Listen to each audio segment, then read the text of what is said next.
humanos. Y esto no quiere decir que ya hayamos logrado actualmente la igualdad, nos falta mucho, pero el mencionarlo sí era importante. Me voy a ir rápidamente porque sé que el tiempo se pasa muy rápido, y más cuando hablamos de estos temas que nos apasionan. Me voy a 1993, cuando hubo Conferencia Mundial de Cultura, de Libertad de Expresión, los grandes temas de derechos humanos que siempre se habían considerado, donde el Estado era el principal, el que atacaba, el que ponía en riesgo los derechos fundamentales de las personas. En esta conferencia en Viena, en 1993, también estuvieron presentes un grupo de mujeres para buscar que se reconociera que la violencia que sufrían las mujeres en el ámbito privado también era violación a sus derechos humanos. Un año después tenemos en el ámbito interamericano la Convención de Belém do Pará. Pero bueno, nos estamos centrando sobre todo en el sistema universal. Entonces, en 1979, desde 79, tenemos una convención específica que busca la eliminación de la discriminación contra las mujeres. No es la primera forma de discriminación que se reconoce en un tratado internacional. La primera es la discriminación racial. Pero son dos luchas sociales que van de la mano, siguen yendo de la mano. Y como estamos en el apartado de avances, me quiero referir, aquí buscando en mis notas, al estado de Oaxaca. Porque en esta búsqueda de la inclusión, del reconocimiento de los derechos humanos, el estado de Oaxaca tiene una ley de educación que que es punta de lanza, que está realmente a la vanguardia con su capítulo 4, que habla de la diversidad biocultural, sociocultural y lingüística. Lo mencionó Mirna al inicio al presentar este panel, que tiene especial interés en que se reconozca los derechos de mujeres, de los pueblos y personas indígenas. Y bueno, podríamos agregar muchísimos más colectivos, otros, bueno, tenemos recientemente en Oaxaca precisamente hubo otro transfeminicidio, una mujer trans que fue asesinada. Este es un tema con el cual, bueno, de lo cual hablaré más en los retrocesos, de qué está pasando. Pero bueno, yo quería hablar de los avances. El avance en forma, bueno, ya mis colegas hablaron de las reformas constitucionales, de las sentencias más relevantes y bueno, las reformas jurídicas legales importantísimas. Yo de lo que les quería hablar es de la importancia que realmente estemos todas las personas incluidas en los derechos humanos. Lo estamos por la declaración, por las convenciones, y tenemos que buscar, bueno, que esto suceda en la realidad, en los hechos. Tenemos un reconocimiento de que tenemos los derechos. ¿Cómo alcanzamos el ejercicio de esos derechos? También, si todavía tengo unos minutos, quisiera hablar, como les digo, de la parte histórica, de lo que ahora hablamos de la universalidad, de la indivisibilidad y la progresividad de los derechos humanos. Pero también están inmersos, como lo decía Luz Helena, en un tema cultural que ha sido a veces adverso. Por eso tenemos, por ejemplo, 2 pactos universales y no uno, porque hablando de la Declaración Universal, que siempre se quedó como declaración, nunca llegó a ser un pacto universal de los derechos humanos, y esto no fue posible porque en plena Guerra Fría, en los 66, cuando se promulgan los 2 pactos, se pensaba que se tenía que privilegiar ya sea los derechos civiles y políticos que implicaban la libertad individual frente al Estado, o los derechos económicos, sociales y culturales que implicaban la obligación del Estado de garantizar el acceso a los bienes fundamentales básicos como la educación, el empleo, la seguridad social. Actualmente sabemos que no tenemos que elegir entre uno y otro, que la obligación del Estado es, sí, promover, garantizar, que también permitir, o sea, empezó en la Declaración de los Derechos del Hombre y del Ciudadano en Francia, como los límites que ponían los ciudadanos frente al poder adulto del Estado. Evolucionamos hacia los derechos que tenemos las personas frente al Estado, pero también frente a otras personas. Los derechos que tenemos y que el Estado tiene la obligación de protegernos. Y si no puede protegernos, si ya ocurre el delito contra nosotros, tenemos derecho al acceso a la justicia, que es un derecho a la esperanza. Eso lo digo muchas veces, cuando ya se cometió el delito, cuando te robaron, te maltrataron, te mataron, ¿qué sigue? ¿Qué queda? La esperanza. Hablamos de una reparación del daño, que muchas veces se queda en lo simbólico, porque ¿cómo reparas una vida arrebatada? ¿Cómo es un proyecto de vida destrozado, ¿no? Bueno, son algunas de las reflexiones que quería poner en la mesa en este primer momento. Quiero cerrar mi idea diciendo... Un minuto más. Muy bien, Ricardo. Un minuto más, que me quedo. ¿Cuáles han sido los avances? Bueno, pues ha sido que pasamos de la obligación del Estado solamente a no intervenir a la obligación del Estado a garantizarnos los derechos. Tenemos esta, por una parte, y por la otra, importantísima, vamos avanzando en el reconocimiento de la igualdad de todas las personas. Muchas gracias.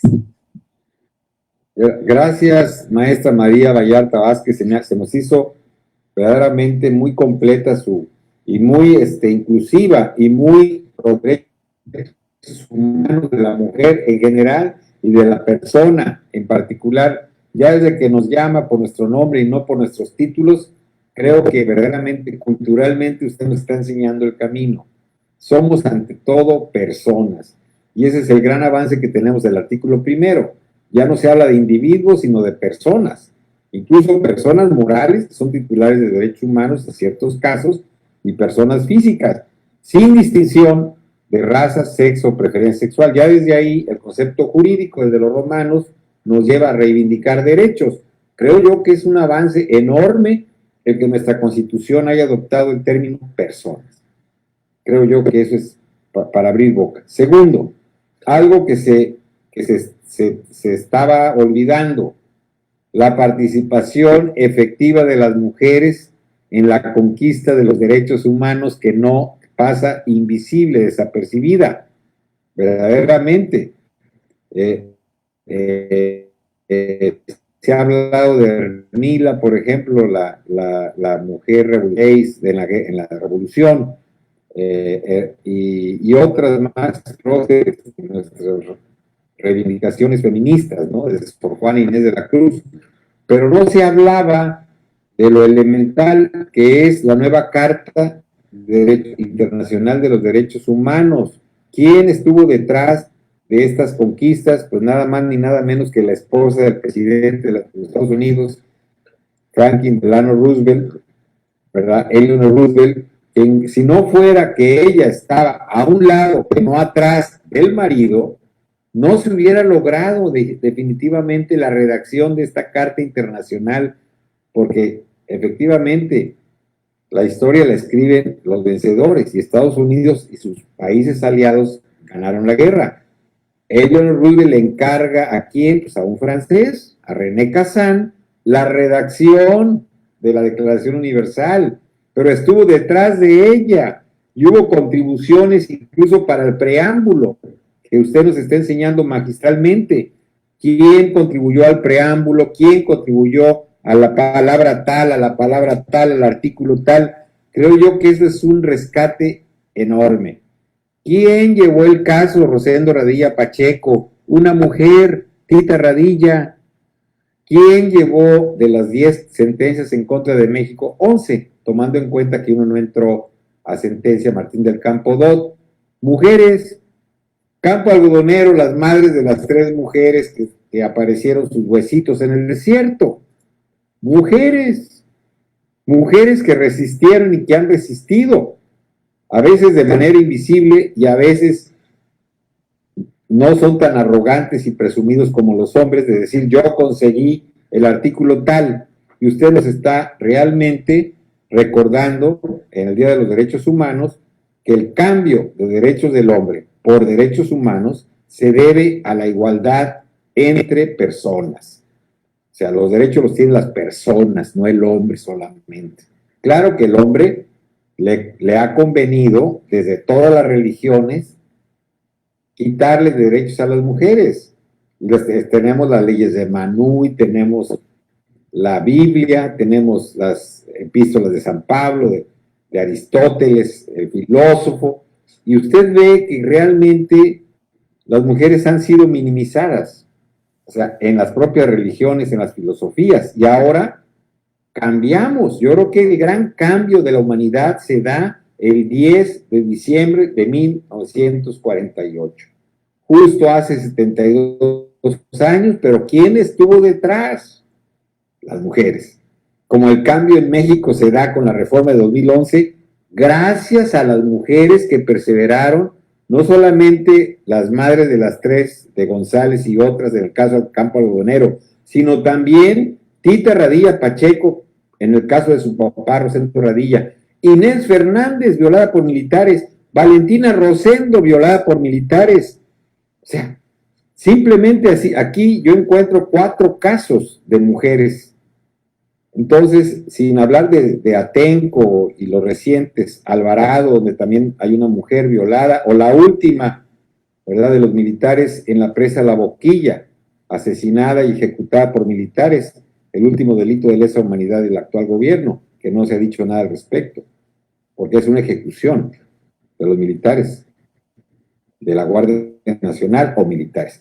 Entonces yo creo que es importante resaltar el empuje y la importancia de los derechos humanos a través de las luchas de las mujeres, no solamente en materia, digamos, de género, sino de igualdad de derechos. O sea, desde el punto de vista no solamente feminista, sino de igualdad, la mínima justicia que es la igualación de los derechos, independientemente de que venga después una preferencia hacia las mujeres porque siempre han sido explotadas, ¿verdad? Y se tiene que, como dice la Convención Internacional de No Discriminación, ¿verdad? Tiene que haber acciones positivas, acciones afirmativas y tratamiento especial para lograr igualar lo desigual, porque si no, vamos a continuar así. La participación de las mujeres en 93 es importantísimo porque tuvieron que lanzarse al ruedo y oponerse a la celebración de la Asamblea del 93, y sabe usted cuál es la historia.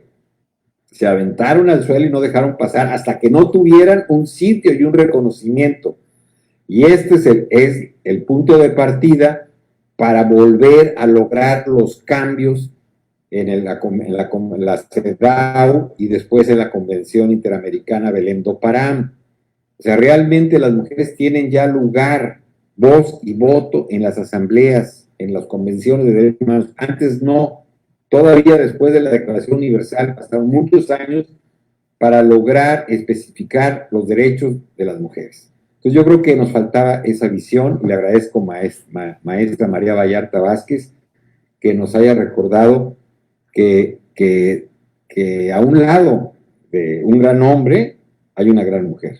Muchas mujeres. Usted mencionó a 8, por lo menos, de diferentes, de Estados Unidos, de la India, de Pakistán, de la República Dominicana, etcétera. Y entonces también hay un gran hombre que está olvidado, el ministro plenipotenciario de México en la Declaración Universal, creo que es Ortiz Martínez, que señala a René Casán como el autor del artículo 8 que establece el amparo internacional, lleva nuestro amparo a nivel internacional. La voz amparo por violaciones a los derechos fundamentales como un derecho de acción a nivel internacional. Entonces también son estas cosas que no se estudian, quién está detrás de cada palabra y de cada artículo. No es tan fácil lograr esto. Gracias, muy amable. Entonces entramos a la segunda ronda, si me permiten. Ahora sí estamos muy optimistas con los avances. Ahora vamos a ver la realidad de los retrocesos. Entonces, ahorita, al revés, empieza por los retrocesos la maestra Luz Helena García Chávez. Espero que ya está preparada para empezar con los retrocesos. Muchísimas gracias. Sí, claro que sí. Voy a tocar ese punto desde la perspectiva médica. Como comentaba con la anterior participación, toda profesión o actividad humana no podemos exentarla o que es ausente a la cultura de derechos humanos. Y la mejor medicina, inclusive lo dicen los doctores, es la preventiva. Ajá. Y aquí me gustaría tocar el punto del consentimiento informado. Y resalto este punto precisamente porque me parece, me voy a adelantar un poquito en la conclusión, pero ahorita le doy ilación a lo que quiero llegar, es de que hasta qué punto un consentimiento informado implica acabar con la esperanza de vida o que tiene que ver con la propia dignidad de la persona, ¿sí? Entonces, y esto lo saco a colación por un muy querido amigo que desgraciadamente le diagnostican una enfermedad difícil y sin embargo los médicos le aseguraron que tenía quizá 1 año de vida o 2 años. Entonces, para mí, ese comentario viene a marcar todavía más la noticia difícil de tener una enfermedad complicada. Entonces, quiero tocar este punto del consentimiento informado. Entonces, la historia de la medicina señala que este tiene su origen y su desarrollo con el derecho. No puede ser separada de esta visión. Pero la realidad social demuestra que sí tienen sus puntos de vista divergentes. Quizá por, no sé, alguna cuestión de política pública, cuestiones de visiones doctrinales, académicas. Pero bueno, el tema no es hablar de la medicina o del origen de la medicina en el derecho, sino de las bases mínimas o de hasta sentido común para que el profesional de la medicina ejerza más adecuadamente su actividad en la cultura de los derechos humanos. Porque justamente no son, como les decía, exclusivas de la ciencia jurídica, sino es inmersa a todas las áreas académicas para alcanzar un estado constitucional de derecho, en donde los actos tanto de los agentes del derecho o del Estado como de los particulares se sometan a la Constitución y a los tratados internacionales, pero sobre todo nos sometamos a la cultura de los derechos humanos y que desde una ley, viéndola como un producto legislativo, hasta cualquier acto producto de una relación jurídica entre particulares o de una simple actividad, queden sujetos a aquel escrutinio constitucional y de convencionalidad. Ahora, ¿y qué tiene que ver estos derechos con este tema? ¿No? Yo creo que el consentimiento informado implica una expresión de tutela de la libertad de conciencia y de la autonomía de las personas. ¿Sí? Y surge, de algún modo, si remontamos esta inquietud, pues surge a finales del siglo XX en Estados Unidos de América, a través de un interrogatorio, o de un interrogante más bien. Los pacientes tienen derecho no solo a saber qué se propone el médico, sino también a decidir de una determinada actuación médica si le parece aceptable, con sus ventajas y riesgos y las posibles alternativas. Pero yo creo que este punto de también un consentimiento informado parte del valor universal por excelencia, que es la dignidad humana, ¿sí? Y yo creo que el hecho de que te informen cuál es la enfermedad o lo que está sucediendo en tu organismo, implica realmente que te digan desde una óptica científica qué va a pasar y qué puedes hacer y cuáles son los posibles efectos. Y hablo posibles, porque también tiene mucho que ver las enfermedades con la parte emocional. Y es ahí donde quise resaltar este tema, porque me parece una respuesta sumamente delicada que a alguien con un padecimiento se le esté dando a conocer una línea de vida cuando ni siquiera nadie sabemos hasta dónde vamos a tener nuestra propia vida destinada. A veces, creo que eso nos consta a todos, que cómo influyen las emociones en este sentido y el hecho de abusar de una mala información o de un mal diagnóstico es lo que acarrea que una enfermedad se vaya todavía más grave. Pero si tú estás bien emocionalmente y en lugar de estarte dando un margen de vida, ¿por qué no te dan una esperanza? Eso es como nosotros en nuestra cultura es, ¿sabes qué? Humanamente hay esto y podemos hacer esto.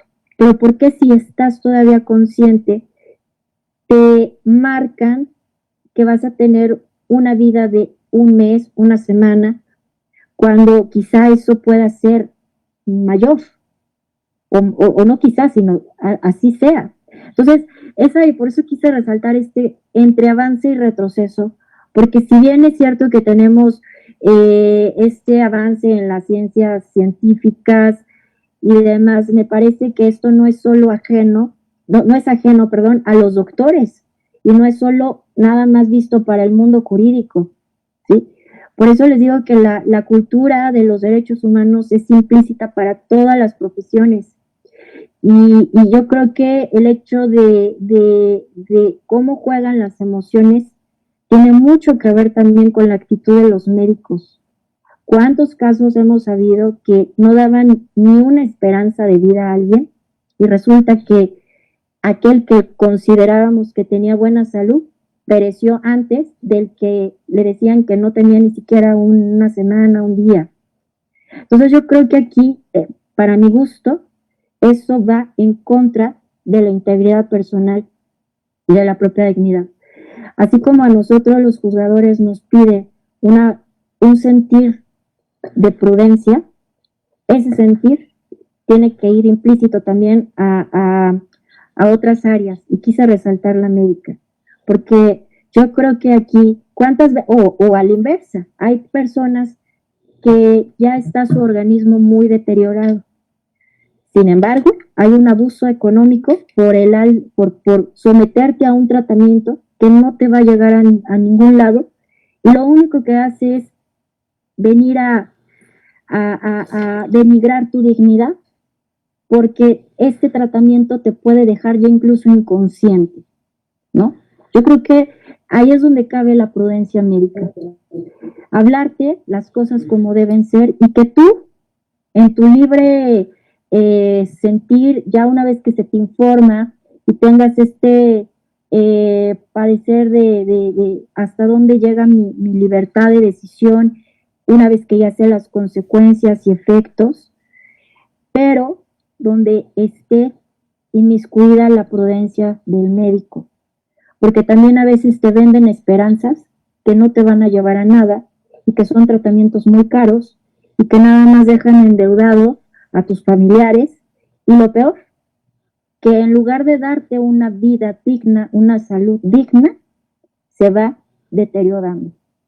Entonces, es ahí donde creo que la cultura de los derechos humanos, y quise poner esto de ejemplo, es un reto y retroceso, porque jugar con esa parte sentimental de alguien, de verdad es sumamente difícil.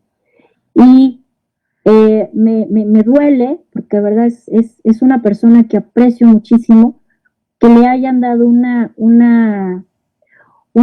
noticia que creo que el único que sabe es Dios, un ente divino, para los que no son creyentes o no tienen una religión, o el mismo universo, el que sabe hasta dónde cada persona va a tener su inicio y su fin, ¿no?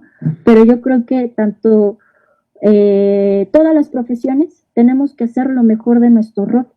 Y un médico, además de que su misión principal es preservar la vida y cuidar la salud, también cabe la prudencia en la información en este consentimiento informado. ¿Sí? Yo Muchas creo gracias, maestra. Ay, gracias. Ya terminamos. Ok. Maestra María Vallarta, por favor, retroceso, si es tan amable.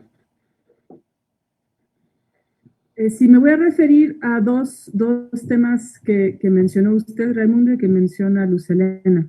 Empiezo con el derecho a la salud, o sea, que es quiero recordar, bueno, que forma parte, se reconoce como un derecho humano, y que la salud, de acuerdo con la plataforma de acción del Cairo, desde el Cairo dice que no solamente es la ausencia de enfermedad, sino el más pleno acceso al bienestar. Cosa que hoy en día nadie tiene garantizado. Estamos en plena pandemia, nadie sabe cuándo o si va a ser contagiado por un virus y si va a sobrevivir y en qué condiciones. Entonces, esto es un tema que nos pone en riesgo a todos y que nos demuestra, pues, que aunque tengamos este derecho inherente a ser personas, pues la protección del Estado, en este caso, puede ser bastante limitado. Me voy a referir también al caso que usted menciona, Raimundo, de la sentencia de Campo Algodonero. Me llamó la atención que efectivamente fueron las madres de las víctimas quienes buscaron justicia. Yo tuve la ocasión de conversar con la mamá de Esmeralda en Costa Rica hace 2 años, en el aniversario de la Corte Interamericana, y nunca voy a olvidar lo que me dijo ella. Ella me decía, es que para mí no se hizo justicia. Bueno, mi hija está muerta, pero además la dejaron de buscar al asesino. Ya a nadie le importa quién fue. O sea, ya existe la sentencia contra México, se agotaron todas las instancias, no hay más. Entonces, ¿cuál es para mí el mayor retroceso? Es la impunidad. La impunidad, sabemos, podemos hablar de muchos retrocesos, podemos decir de la ineficacia, de la protección, de la difusión, de lo que quieran. Pero lo que yo sí, o sea, lo más terrible es que esa última esperanza de la cual hablaba yo en mi intervención anterior, tampoco la tenemos, nos la están arrebatando. Cuando ya no hay manera, cuando ya ocurrió lo peor que nos podía pasar, que es perder la vida o que un familiar o una familia pierda la vida, pues no hay justicia, ¿no? Esto no es un caso lejano. Hace un día o 2, supimos de una profesora del Politécnico que estaba desaparecida, dicen fue encontrada muerta. No, muerta no, asesinada. Hay un mensaje del Poli que dice por el sensible fallecimiento. Yo respondí, ¿cuál sensible fallecimiento? Es horrendo asesinato. Hablemos de las cosas como son. Entonces, quiero decir que el hecho de que esté esto ocurriendo, de que lo estemos normalizando, porque ya estamos, esto es algo que cuando doy talleres a mujeres jóvenes acerca de la discriminación o el acoso, les pregunto primero, bueno, ¿ustedes se han sentido discriminadas? Y me dicen que no. Son mujeres que tienen una profesión, que pudieron estudiar, que trabajan, que son independientes. Y les digo, bueno, ¿nunca las han acosado sexualmente en la calle? Y la respuesta es, bueno, lo normal. ¿Qué es lo normal? O sea, ¿por qué nos parece eso que es inevitable? O sea, que como personas que tenemos que ser víctimas del acoso. Hace un par de semanas, la Comisión Nacional de los Derechos Humanos emitió una recomendación general, la 43/2020, sobre precisamente los feminicidios, que no es un tema superado, aunque tengamos la emblemática sentencia de Campo Algodonero. Me voy a referir el tiempo que me alcance, porque nuevamente con mi intención de nombrar a las personas, aquí son algunos casos, algunos nombres les sonarán familiares, tal vez otros no, todos están en esta recomendación general. Desde enero de 1993, en Ciudad Juárez, Chihuahua, aparecieron los cuerpos de Angélica Luna Villalobos y Alma Chavira Farel, quienes tenían 16 y 13 años respectivamente, ambas asesinadas y abandonadas en distintos predios. Agosto de 2008, Rubí Marisol Fraire, de 16 años, fue asesinada y calcinada por su pareja, encontrando parte de sus restos en un basurero, lo que motivó que su madre, la señora Marisela Escobedo Ortiz, iniciara la búsqueda del feminicida. El 28 de junio de 2010, Mariana Lima Buendía, de 29 años, su esposo, un policía judicial con un historial de golpes. La señora Irinea Buendía, madre de la Oxisa, nunca aceptó la versión oficial del suicidio, y ella, bueno, gracias a su lucha se logró también la importantísima sentencia del amparo en revisión, es de Mariana Lima, conocido como el nombre de Mariana Lima, para recordar el nombre de la víctima. Es una persona, esto no es un número de expediente. El 13 de julio de 2011, Gabriela Arnene Benítez desapareció en Jalapa. Salió de su casa para hacer ejercicio y su cuerpo fue hallado 3 meses después en un campo baldío con la cabeza separada y sin brazos. No se pudo acreditar violencia sexual en virtud de que elementos policíacos cremaron el cuerpo sin autorización de su familia y solo informaron que había muerto por asfixia. Voy a leer uno más. El 15 de enero de 2016, el caso de Marichuy, quien estudiaba ingeniería petrolera en el Instituto Politécnico Nacional, salió de fiesta con un grupo de compañeros a la que también acudió un profesor que la acosaba de manera insistente. Horas después cayó del piso 5 de un edificio dejando a la joven estudiante en coma durante una semana para después fallecer. Su madre, Yesenia Zamudio, había alertado la presencia del profesor acosador en el lugar donde ocurrió la caída. Tengo muchísimas más, no voy a continuar. Como les decía, muchos son casos ampliamente conocidos. Lo que quiero llamar la atención, para mí, eso es un retroceso.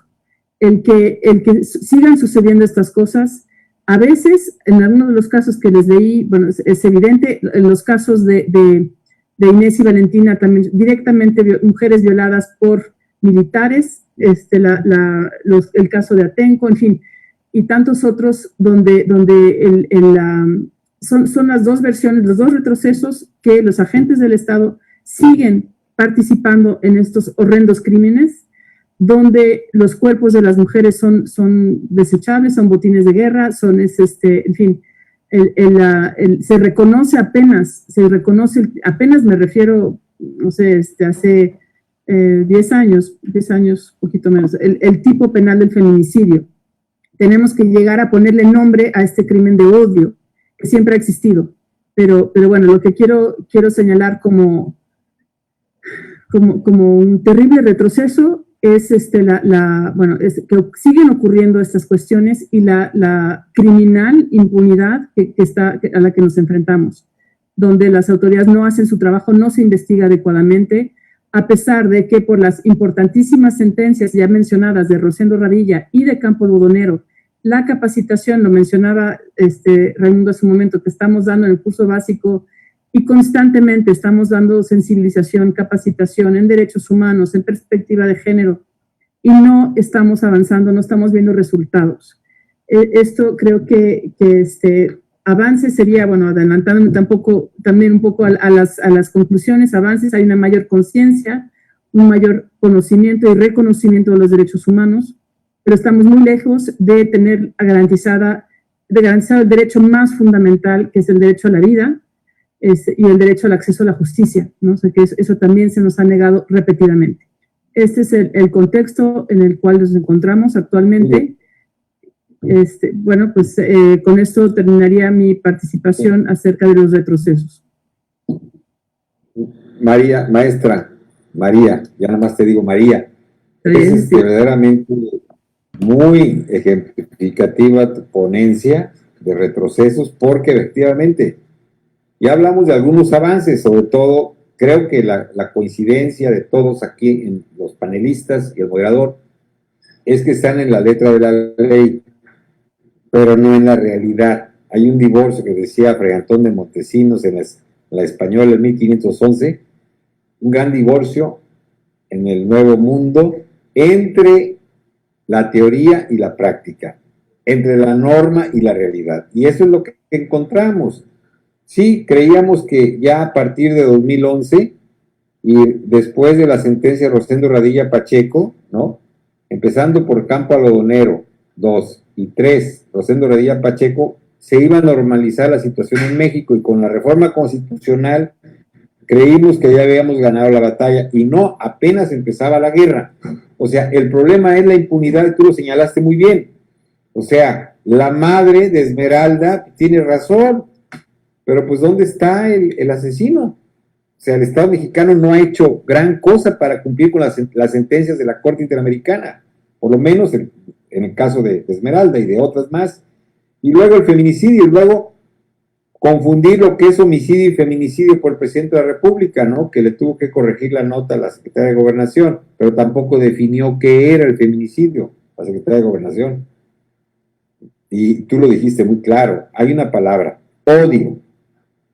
Odio. Tiene que haber odio y tiene que haber pruebas de ese odio para cambiar la tipificación del homicidio a una mujer al feminicidio, que es un crimen de odio, que viene precisamente por los patrones, por los modelos, por el machismo, por el coraje del hombre hacia la mujer, que es parte de nuestra cultura de discriminación hacia la mujer que tenemos nosotros en México y en el mundo. Entonces, por eso es feminicidio.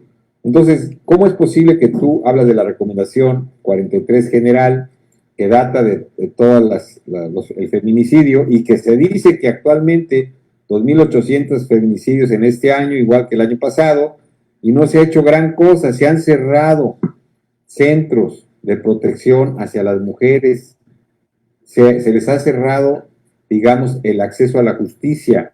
Aquello que tuvimos de política especial en la Cámara de Diputados, etiquetar un presupuesto para capacitar a las mujeres en materia de sentencias en 2008 y 2009, tú recordarás, ya no existe. Era el mismo presupuesto de la Cámara de Diputados etiquetadas transversalmente para ayudar a las mujeres, ya desapareció. Era el mismo monto del presupuesto para pavimentar todas las carreteras de México.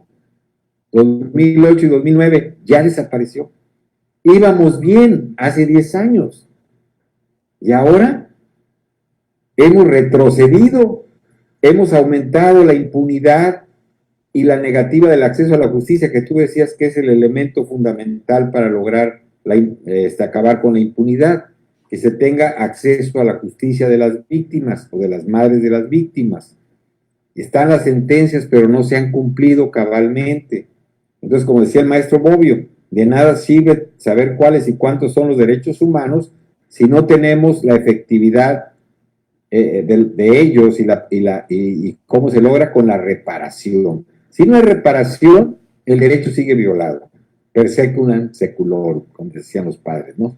Bien, María, muchas gracias por de veras que recordarnos todos los casos, no solamente de Campo Algodonero, sino del feminicidio, que sigue como uno de los fenómenos contra la mujer número 1 en México, y que no se hace gran cosa. Se han cerrado las instituciones, los logros que se habían tenido para proteger a la mujer, se han cerrado. O sea, ha sido este gobierno discriminatorio, regresivo, y no hemos hecho ni amparos pro bono en litigio estratégico para acabar por esta acción y por esta omisión del presidente con el ataque hacia la mujer. Creo yo que no es suficiente protestar en Los Pinos, en el Palacio Nacional, perdón, ya no existen Los Pinos, en Palacio Nacional, por más que las mujeres protestan y luego les meten esquiroles para acusarlas de que son vándalas.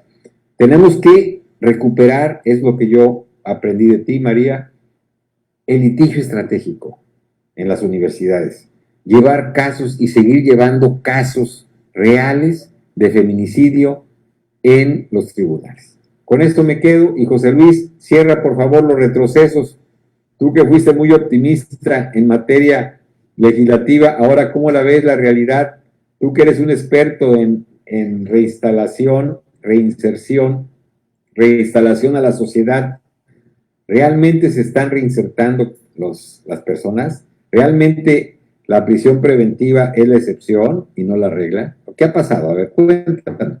Ya te cuento, Raimundo, pero déjame continuar un poquito con la tendencia, la línea que María tuvo a bien colocar en el centro digamos, del debate que estamos llevando ahora, de la plática que estamos llevando, porque creo que me parece que es muy importante entender también los retrocesos que se han dado en todas esas iniciativas tan importantes que conté, que me digamos que hablé de 2008 a la fecha, pero que en el tema de retrocesos creo que es importante reflexionar y hacer un análisis en el impacto que tienen estos retrocesos en el tema de las mujeres específicamente, ¿no? Y sí quiero, más allá de hablar de reinserción y readaptación social, la gente que nos ve sabe perfectamente que tenemos blogs, programas enteros sobre readaptación y reinserción social, siempre con enfoque de género, pero hoy quiero abonar a otros temas, y estos temas tienen que ver con estos grandes retrocesos que están en esas maravillosas legislaciones de las que hablaba al principio, y tiene que ver en cómo el tema del arraigo es un tema que queda constitucionalizado y en donde las principales afectaciones en el marco del arraigo son para las mujeres. Aquellas mujeres que han sufrido relaciones asimétricas de poder, en donde por estas relaciones asimétricas de poder se han visto enredadas o envueltas en delitos, en ciertos delitos, o les han fabricado ciertos delitos, porque además la mujer siempre la ha requerido, la ha necesitado el sistema de procuración y administración de justicia para sembrar delitos. Así es que la afectación hacia las mujeres en el contexto del arraigo es un tema bastante fuerte. No hay que olvidar a aquellas mujeres que están hoy por más de 10 años en prisión preventiva y que son aquellas mujeres olvidadas en el marco de la guerra contra el narco, aquellas mujeres que fueron detenidas para supuestamente hacerlas articularlas en supuestas bandas y que después fueron trasladadas a centros penitenciarios lejanos de su lugar de origen, de su lugar donde fueron detenidas, y que son producto de un segundo tema de retroceso, que es el uso y abuso de la prisión preventiva. El uso y abuso de la prisión preventiva es un elemento que afecta específicamente a las mujeres, afecta en mayor porcentaje a las mujeres. Más del 10%, a diferencia de los hombres, las mujeres están en prisión preventiva. Y la afectación con la prisión preventiva con las mujeres tiene que ver también con todo este contexto de la construcción social que se genera, porque muchas veces las propias autoridades no solo sancionan a las mujeres con una sanción penal, sino también con una sanción moral, con una sanción en donde hay todo un reproche de por qué estuvieron en el lugar donde menos indicado, y que si no eran madres, porque no estaban en su casa. Así es que este reproche social es un peso tremendo y en donde prácticamente sus procesos son completamente olvidados. Tenemos en los poderes judiciales y en las fiscalías todavía operadores y operadoras misóginos, en donde prácticamente lo que más pesa es el tema de género, el tema de ser mujer y estar en conflicto con la ley penal. Y si a eso le sumamos el abandono de la propia familia a las mujeres, pues que no pueden acompañar o pagar a un defensor público, a un defensor privado para que pueda darle el seguimiento a los casos, y mucho menos a un público que no debería de cobrar nada, pero que si no le dan nada, en muchas ocasiones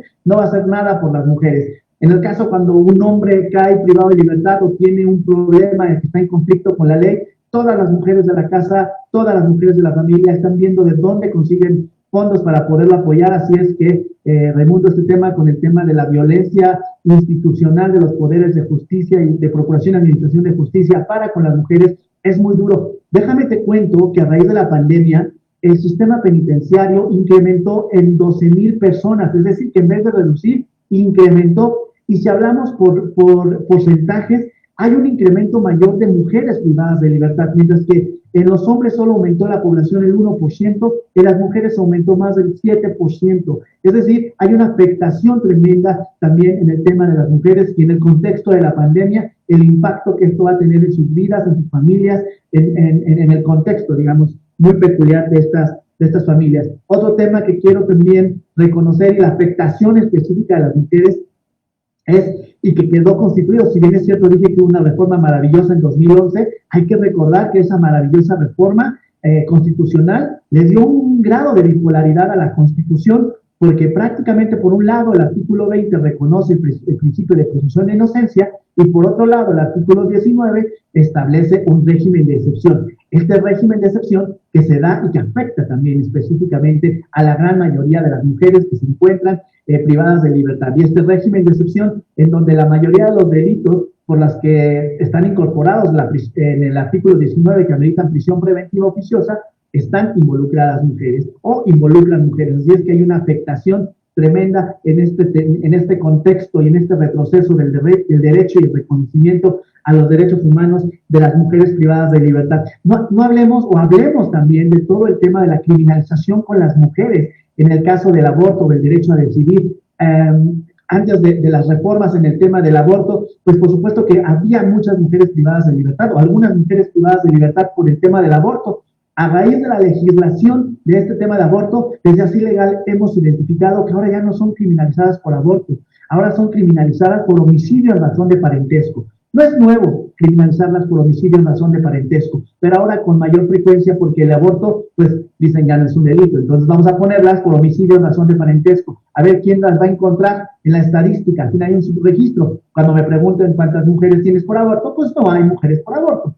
Pero cuando preguntes cuántas mujeres hay por homicidio, pues te mandan el gran número. Y cuando entrevistas a cada una de ellas, de esas 20 mujeres que entrevistes, te percatas que por ahí una mujer, o de esas 100 mujeres o 200 que entrevistemos, te encontrarás por ahí una o dos que le preguntas por qué estás privada de libertad y te dice por homicidio. Y dice, a ver, cuéntame qué pasó. Bueno, tuve una emergencia obstétrica, fui al hospital y con esta emergencia obstétrica, hoy por hoy estoy aquí. Y dices, eso no es un homicidio, eso es un parto fortuito, una emergencia obstétrica, y hay que identificar también cuál es el papel del Estado frente al derecho a la salud, ¿no? Como lo hablaba Luz, con el derecho a la salud, hay que identificar cuál es el papel del Estado frente al derecho a la salud de estas mujeres, en donde prácticamente no hay información sobre salud sexual y reproductiva en la gran mayoría de los contextos de estas mujeres. La verdad que traigo una gran lista ya veo que tengo un minuto y qué bueno, porque yo sé que la gente ya está aburrida, ya llevamos mucho tiempo platicando, así es que seré súper breve,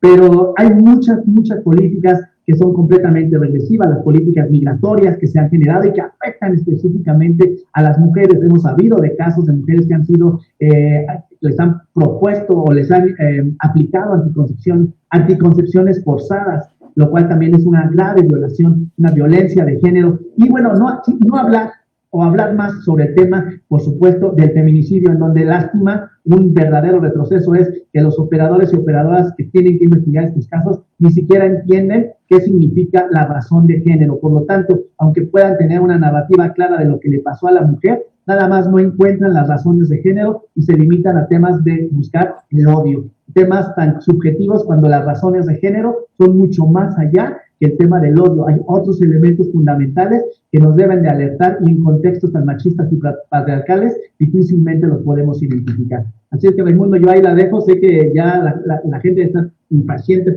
porque terminemos, también nosotros. Porque sí, gracias.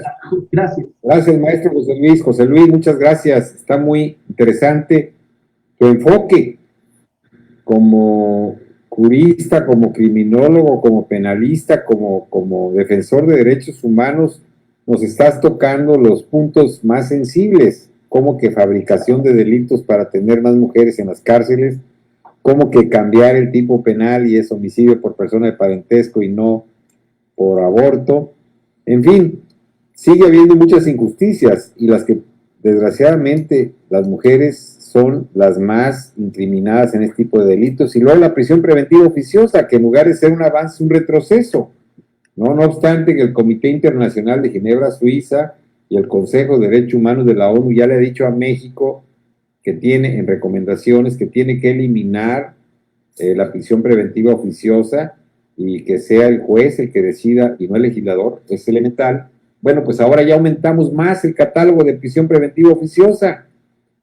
Entonces, estamos en un franco retroceso. Tú lo señalaste muy bien, especialmente en contra de las mujeres, pero sobre todo en el sistema penal, sobre todo en materia de presunción de inocencia, que no se aplica bien en México, artículo 20, y se aplica el 19, y aquí hay una antinomia entre el 19 y el 20, constitucional, que debería de resolver la Suprema Corte y ya pasar con la obsolescencia de que la Corte no puede atacar problemas de constitucionalidad de la propia Constitución.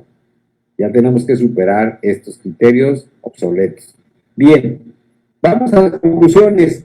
Maestra María, ella dice que le llame María. María, por favor, amiga María, danos tus conclusiones en 3 minutos. Podrás hacerlo para después. Tengo una lista de preguntas bastante grande para concluir. Entonces ya nada más quiero que retomen ustedes sus avances y retrocesos y hagan sopesen ustedes, digamos, si hay más avances o más retrocesos y lleguen a alguna conclusión y alguna propuesta si pudieran hacer.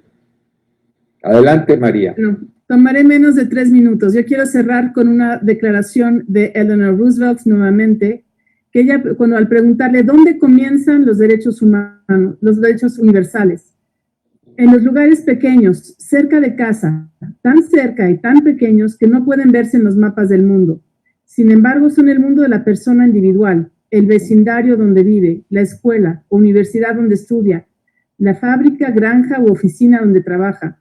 Tales son los lugares donde cada hombre, mujer y niño busca igualdad de justicia, igualdad de oportunidades, igualdad de dignidad, sin discriminación. A menos que estos derechos signifiquen algo ahí, tendrán poco significado en ningún otro sitio. Sin una acción ciudadana coordinada para hacer que se respeten cerca de casa, buscaríamos en vano el progreso en el mundo a mayor escala. Hasta ahí. Pues gracias, es muy ilustrativa el mensaje de Eleanor Roosevelt. Pudiera decir yo que es la patrocinadora de los derechos humanos del mundo, porque sin el empuje de ella no se hubiera logrado, ¿no? El hombre estaba encargado de celebrar el triunfo de la guerra, ¿no? Pero la mujer dijo, no, esto no puede quedar así, vamos a hacer una Carta Internacional de Derechos Humanos, y la respuesta es ilustrativa, no vayan muy lejos, cerca de casa, en el vecindario, en la casa más pobre, en su escuela, ahí se violan derechos humanos.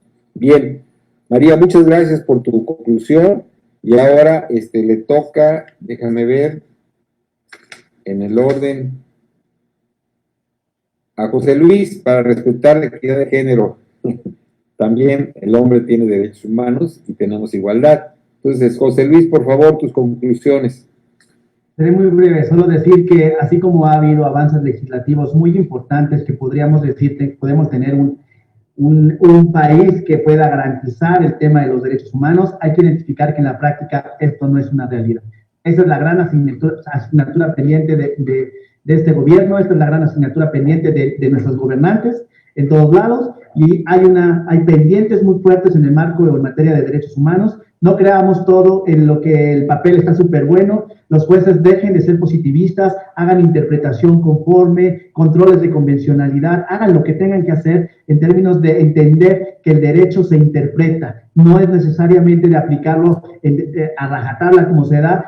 Si lo leemos entre líneas, está todo el respeto a los derechos humanos.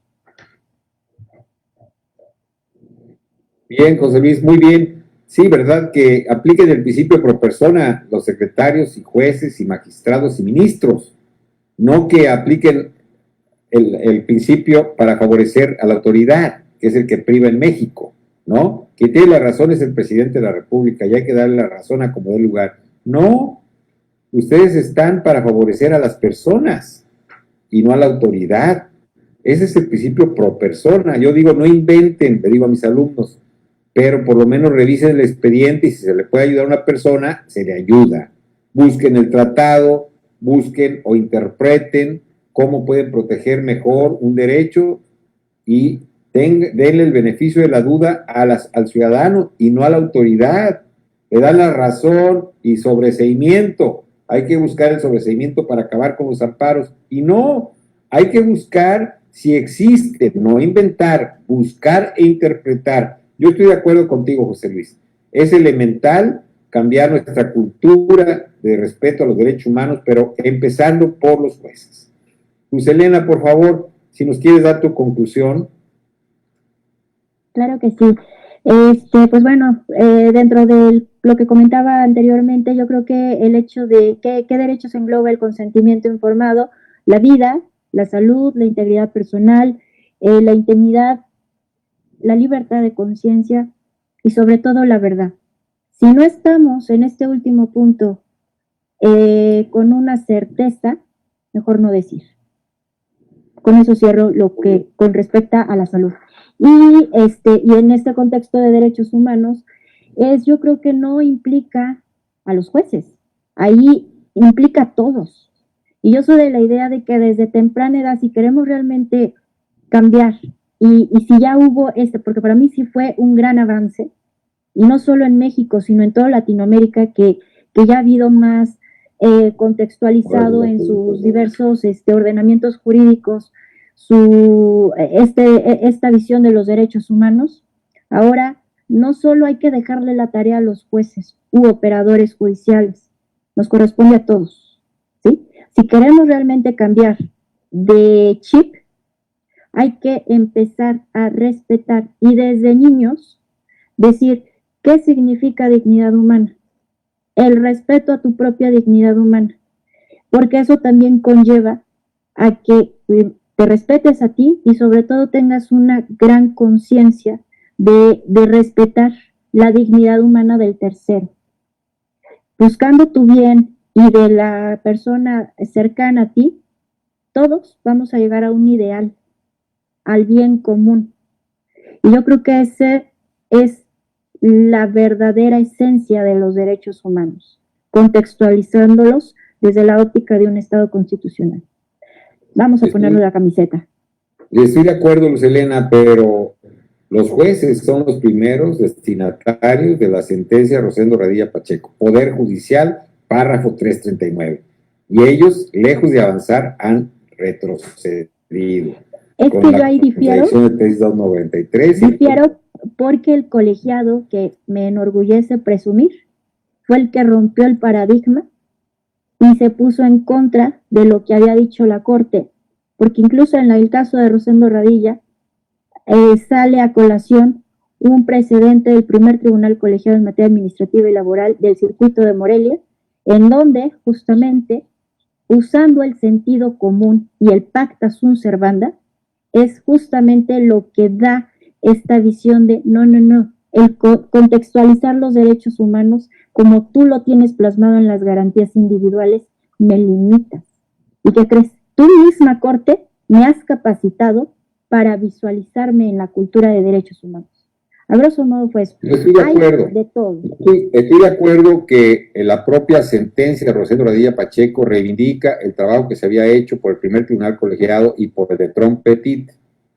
Efectivamente, él en la cita de pie de página dice que no escapa a esta corte, bueno, no dijo así, pero digo, no dejamos de observar que los tribunales colegiados en México, algunos tribunales colegiados, el tuyo y el de Trompetit, habían hecho una interpretación conforme y habían establecido jurisprudencia de principio pro persona, pro homine, que le llamaron, muy adelantado y antes de la reforma constitucional. Estoy totalmente de acuerdo. Pero en sentido común, era parte de, digamos, de la función del juzgador, hacer justicia, y esto es aplicar los derechos humanos, hacer justicia. Sí estoy de acuerdo contigo, pero no solamente a través de la educación de los niños, que es letra muerta, el artículo 3º, la reforma es letra muerta, por fomentar una cultura de respeto a los derechos humanos. No hay ley reglamentaria del artículo 3º todavía.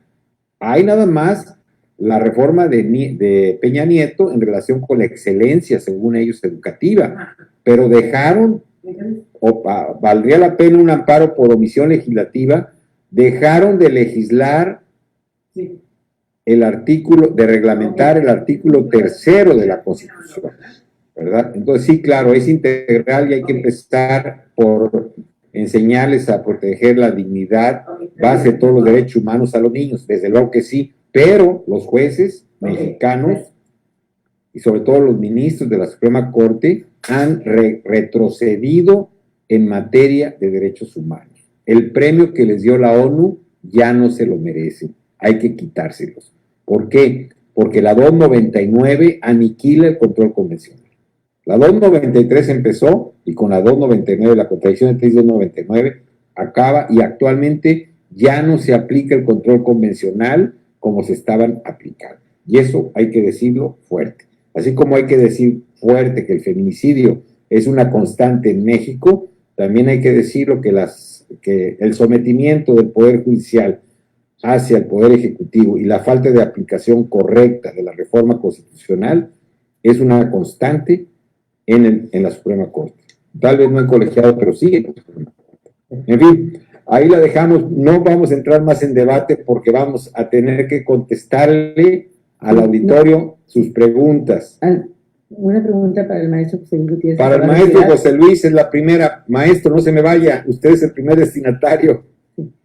En su opinión, ¿cuáles son los retos claves que tienen las instituciones y la sociedad para que realmente se respeten los derechos humanos? A ver, para el maestro José Luis, no sé si lo podemos tener en pantalla. ¿Ya se me retiró? Ya se retiró, sí. Lástima. María, ¿la podrías contestar? Ahí te va. Pregunta al auditorio, una pregunta muy interesante. ¿Cuáles son los retos clave o claves que tienen las instituciones y la sociedad y la sociedad para que realmente se respeten los derechos para que realmente se respeten los derechos humanos. Y dos más y cerramos. Bien, pues no quiero volver a abrir un debate aquí con el que pero yo creo que, bueno, las instituciones y los individuos tenemos obligaciones distintas. Yo creo que las instituciones, todas, bueno, es muy amplio, que podría hablar desde juzgadores, también los órganos autónomos, en fin, no sé, lo que tienen que hacer es, bueno, conocer los derechos humanos, respetarlos y cumplir debidamente con sus obligaciones de investigación, en su caso, de protección, de garantía de los derechos humanos. Las instituciones son las que protegen, no son las que nos otorgan los derechos humanos, lo dijo muy bien Raimundo, no es una concesión, pero sí tienen que mejorar. Bueno, las instituciones son personas finalmente, entonces casi respondo a la pregunta con esto: ¿qué se requiere? Mayor sensibilización, mayor compromiso, y yo creo que el cambio empieza con cada persona, con cada individuo. Hay que preguntarnos, así como lo preguntó Eleanor Roosevelt hace más de 70 años, ¿qué estamos haciendo? ¿Cómo empiezo yo desde mi espacio, desde mi ámbito? ¿Qué puedo hacer para contribuir al respeto de los derechos humanos de las personas que están en mi entorno? Entonces yo creo que se requiere un mayor conocimiento y un mayor compromiso. Eso sería. Muy bien, gracias, María. La siguiente pregunta para la maestra Luz Helena, si me hace el favor, porque se nos fue ya José Luis. Que nos disculpe, por favor. Ya se disculpó, que tuvo una emergencia. Perdón, si no lo cubrimos nosotros, no hay problema. A ver, la segunda pregunta para la maestra Luz Helena García del Público. ¿Qué se puede hacer en esta actualidad? Pues para mí como retroceso. ¿Qué se puede hacer hoy en día si para la persona que pregunta? Pues para mí como retroceso sería en la comisión de un delito. Los derechos humanos del delincuente o infractor están encima de los derechos humanos de la víctima. Sería en la comisión de un delito que considera que los derechos humanos del delincuente están por encima de los derechos humanos de la víctima. Pregunta esta persona. Están por encima de la misma ley. Incluso dice que están por encima de la misma ley. ¿Qué solución hay para lograr ponderar o equilibrar la gran discusión que tenemos, que los derechos humanos defienden a los delincuentes y no a las víctimas? Eso es lo que dice la sociedad, y está en contra de los derechos humanos por esta razón. ¿Qué les dirías, Luz Helena, a esta persona que está muy preocupada? Que sí hay bastante falla en el sistema. Desgraciadamente ya lo tocaba Raimundo, que con la reforma de 2008 me parece que todo fue muy súbito, ¿no? El error del Estado mexicano es querer imitar, y me parece que no contextualiza todo como debe ser. Y el hecho de cambiar del sistema inquisitorio al sistema adversarial, oral y acusatorio no es solo ya ese sistema, sino todo lo que implica. Y me parece que aquí, hoy en día, que ya han pasado bastantes años, todavía falta capacitar al personal que opera ese sistema. Y en este punto, yo creo que es la falta de información a la víctima, porque si bien es cierto que la parte acusadora es la fiscalía y es en primer momento quien se encarga de integrar todo lo relativo a los medios de convicción y demás, también es derecho de la víctima en su papel de a lo mejor anexar a esa acusación pruebas particulares para robustecer la conducta delictiva de lo cual se fue a quejar. Y esa es la parte que falta.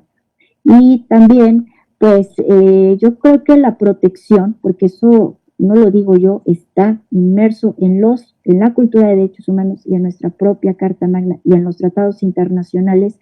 Cuando hay una situación anormal, tienen como alcance el amparo, ¿sí? Entonces, aquí no es que se dé una protección de mayor o menor rango a alguien. Hay una falta de conciencia y un desconocimiento del qué hacer. Sí existe, no sabemos qué hacer, y malamente no se le informa. Entonces yo creo que la forma de romper con eso es que haya mayor capacitación en el personal y que cada uno que le corresponde hacer una actividad la haga en serio y con pasión y con amor al arte de eso que se dedica. Porque yo creo que esa es la falla de cuando alguien está haciendo o desempeñando un rol, no le gusta o no se compromete. Yo creo que la persona que sí le gusta su trabajo y se compromete, no le importa el horario y los sacrificios que eso lleve consigo, porque uno intenta dar lo mejor de sí mismo, ¿no? Y en ese punto es, pues, que algo no quede impune. Yo creo que la herida que más duele es la injusticia. Entonces hay que luchar por ello. Gracias. Muchas gracias, maestra Luz Helena. Y una última pregunta de Fabiola Hernández.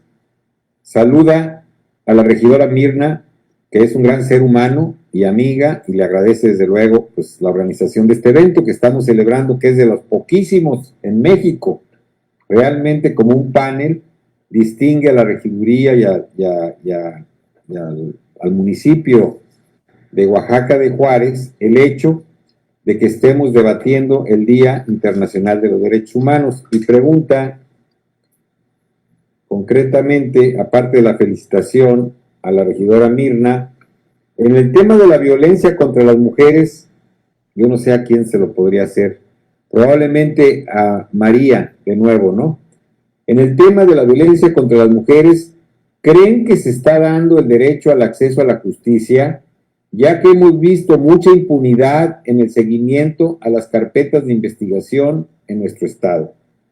Bueno, en este caso, María, si pudiera contestar el tema de la impunidad y si conoce algo del estado de Oaxaca o de otros estados, nos pudieras comentar algo al respecto. Bueno, particularmente el estado de Oaxaca no tengo datos, pero sí es un tema que trabajo, como decía Luz Helena, con absoluta pasión.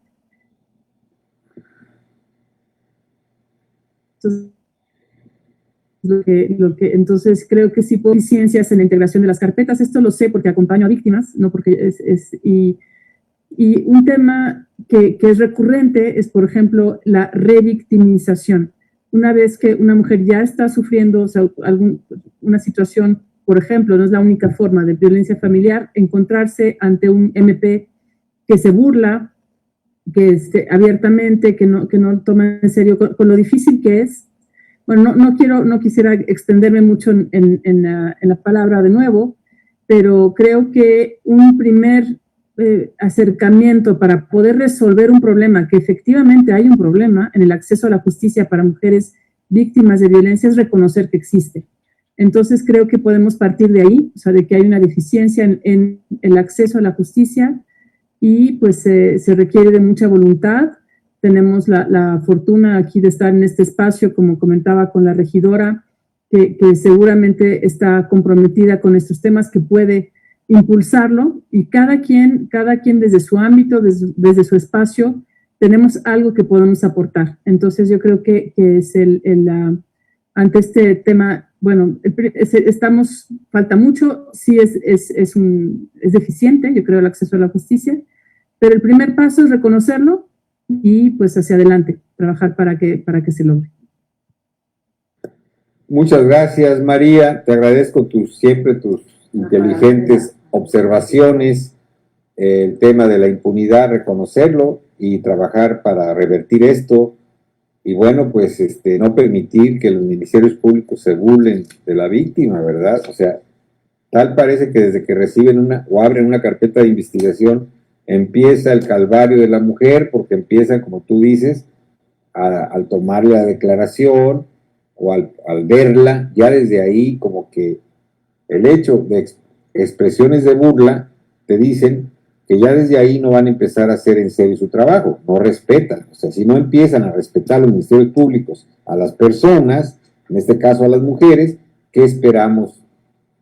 No esperamos gran cosa. Entonces tenemos que cambiar, primero reconocer y segundo, cambiar nuestros patrones culturales. Bien. Por último, para despedirnos, a la regidora Mirna, le voy a hacer uso de la voz, le voy a pedir uso de la voz para que cierre, por favor, este evento tan importante, y no sin antes agradecerle toda su gentileza y su hospitalidad para que tuviéramos un diálogo muy interesante que se perfiló sobre todo a la perspectiva de género, a reivindicar los derechos de las mujeres, porque realmente hoy en día son las que más sufren de discriminación y aunque no queramos, la realidad social se impone y tenemos que llegar a analizar la verdad. Entonces, agradecerle mucho a María, a Luz Helena, al maestro José Luis Gutiérrez, que ya se disculpó porque tuvo que abandonar el panel, y dejar en voz de Mirna, hablando ya personalmente, como debemos de hacerlo, ¿verdad? Sin distinciones ni de títulos ni de nada, como personas defensoras de los derechos humanos, agradecerle su interés por celebrar, ahora sí, con bombo y platillo, el Día Internacional de los Derechos Humanos, impulsada la carta por una mujer, Eleanor Roosevelt. Entonces, Mirna, por favor, siendo mujer, si quieres clausurar este evento, y te agradecemos muchísimo la invitación. Pues primero, un gran honor escucharlos a todas y todos, maestros, su moderación excelente, pero sobre todo me encantó ver que siempre las mujeres rompemos esas reglas, esas líneas establecidas, y ver a María, a Luz Helena, en ese contexto donde sé que le pusieron el reto a nuestro moderador porque no siguieron esta parte muchas veces de lineamientos, y la verdad, hablar de derechos humanos y no hablar de igualdad de género, no hablar de las mujeres, que son quienes ocupan el más del 50% de nuestro país, quienes representan un gran porcentaje en el mundo, sería no hablar de derechos, porque la verdad algo que se ha destacado es eso, el hacer visibles los derechos humanos es hablar y hacer visible los derechos de las mujeres, no como un privilegio, sino como ese derecho que tenemos todas y cada una a ser escuchadas, a ser respetadas, pero sobre todo que el tema de la vida de las mujeres no sea un tema de privilegios, porque no lo es, y como se nos ha querido presentar durante tanto tiempo. Entonces, hoy qué mejor que este día, al hablar de avances y retrocesos, que sean ustedes expertas, conocedoras en el tema, pero sobre todo quienes día a día también lo viven, y que pues bueno, desde este municipio de Oaxaca de Juárez tenemos un reto muy grande, lo reconozco. Estamos observados dentro de uno de los municipios, de los 40 municipios observados con el tema de alerta, donde el tema de las mujeres, del principio de los derechos humanos, efectivamente, nuestro estado tiene ese reto de hacer ese retroceso, pero solas no lo vamos a hacer. Tenemos que apostarle y seguirle apuntalando a este tipo de foros, a este tipo de paneles, a hacer a través de ustedes multiplicar sus voces, porque de esa forma podemos hacernos visibles, pero sobre todo que no aceptemos ni normalicemos la violencia, que el tema hoy que nos toca enfrentar y vivir en materia de derechos humanos, ese derecho a la salud, efectivamente es algo en el cual tenemos que seguir pugnando. Yo insisto muchas veces también en el derecho a la ciudad y muchos temas que nos tocan porque es parte de ese diario vivir, pero sobre todo hoy honrada por tenerlas a ustedes. El maestro José Luis también se tuvo que retirar, pero pues hoy pedirles a todas que sigamos apostando, que no bajemos la guardia en materia de salud, que nos sigamos cuidando. El maestro, doctor Raimundo, muy agradecido porque sé que a último momento, y también por un tema de salud propio, pedimos ahí ese respaldo y ese gran apoyo y cariño. Pues yo no me resta más que decirles que esperemos que ya esta pandemia nos deje seguir viviendo, pero en lo que lo vamos enfrentando y lo vamos generando, precisamente vamos a vivir, a disfrutar, a seguir pugnando por la dignidad de la persona. Agradecerle a la maestra Luz Helena porque nos lleva a reflexiones muy fuertes, sobre todo en esta etapa y en estos momentos, pero pues decirles que en el municipio de Oaxaca de Juárez tienen las puertas abiertas, que una vez que pase esta pandemia, no solo un buen mezcal, una tlayuda, todo lo que es nuestra gastronomía, nuestro turismo, será puesto precisamente para darles la bienvenida y agradecerles hoy esta gran oportunidad de aprender, de conocerles, de crecer, pero sobre todo de hacer visibles los derechos humanos, algo que muchos han señalado y establecido que solo están a favor o de que únicamente defienden delincuentes, hoy con todo lo que ustedes nos han expuesto, hoy con este recorrido en la historia, nos hace sentir y ver que las mujeres son no solo esa bandera, son los derechos humanos hechos carne. Así es que, pues muchas noches, buenas noches, gracias por estar acá y pues para darles la bienvenida y agradecerles